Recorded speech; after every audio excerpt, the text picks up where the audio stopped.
Hey everyone, so I decided to do my case study on the search of a student involving the protruding object. So the questions that I'm going to kind of be covering for this certain case is, does the teacher have the grounds to make such a request? Does the student have a right to refuse to obey the teacher's request? Should physical force be used to identify the object? Would such a search be legal? And then, what guidelines would you suggest school personnel follow in matters involving student search in situations such as this one? So, in this case study, there was a teacher that noticed a student that had an object protruding from his pocket, and the student had had a history of misbehavior. So, in regards to, does the teacher have grounds to make such a request? Teachers and school officials are the primary caregivers during the day, and so I do feel that the teacher has grounds to make such a request as this because of in loco parentis. Essex tells us that because of this, the school, or they have permitted school officials to, regulate rules that allow them to exercise a certain degree of control over the students during the school day. So I feel that Mr. Robinson had reasonable suspicion that the student was carrying an object that could potentially jeopardize the safety of the school due to the fact that he saw it protruding from the student's pocket, coupled with the problems of misbehavior before in the student. And then another fact that I noticed was if the student had no reason to hide it, or if the student was carrying something that was legal and that would not be harmful in a school setting, there should be no reason that the student wouldn't originally hand it over. Basically, it all comes down to school safety, and even though students do have rights, school safety and the safety of others in a school setting definitely overrules. So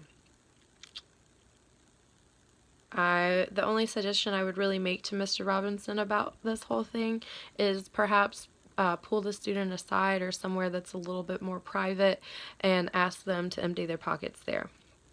So the next one that I'll be answering is, does the student have a right to refuse to obey the teacher's request? Yes, the student does have a right to not give consent to either allowing the teacher to search his pockets or turning out his pockets.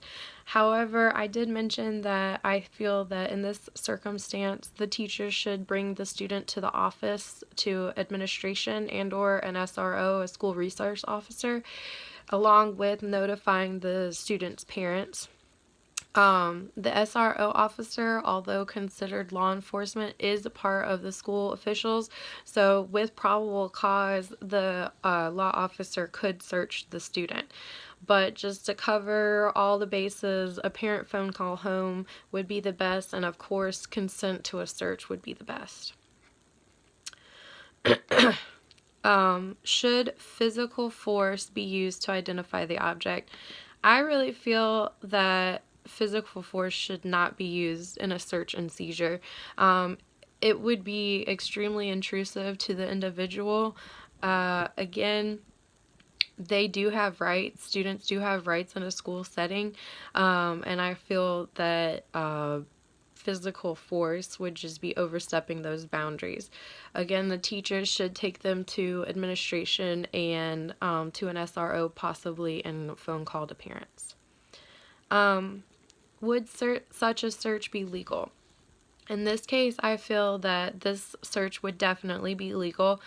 From the court's view, when an educator is operating under reasonable suspicion in school-related searches, no constitutional violation is in question. And this was seen in the case of New Jersey versus TLO. And I feel that it would be very possible to occur in this case as well. Basically, Mr. Robinson saw the student had a history of misbehavior along with an object that was protruding from his pocket. While a student's person is not school property, with reasonable suspicion, a teacher or school official may search the student along with the reputation, like I was saying earlier, of the student and being able to visibly see the object.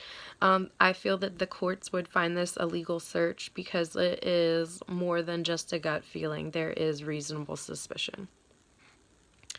And as far as guidelines go for school personnel, I really think it's important that students are aware, excuse me, that students are aware of their rights, but that refusal of consent could lead to disciplinary actions, maybe loss of extracurricular activities or suspension in extreme cases. The search should be made due to the fact of evidence, and it should be reasonable suspicion. School personnel should always make decisions of student search off the magnitude of the offense, the extent of the intrusiveness, less intrusiveness is better, the nature of the evidence, and the background of the student involved.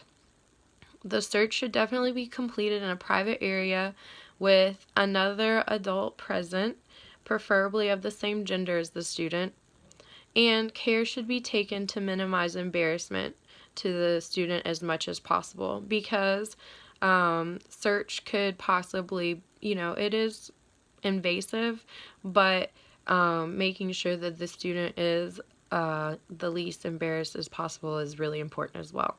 And I also feel that if a teacher feels uncomfortable to perform a search, if they have reasonable cause to take them or notify an administrator or the SRO.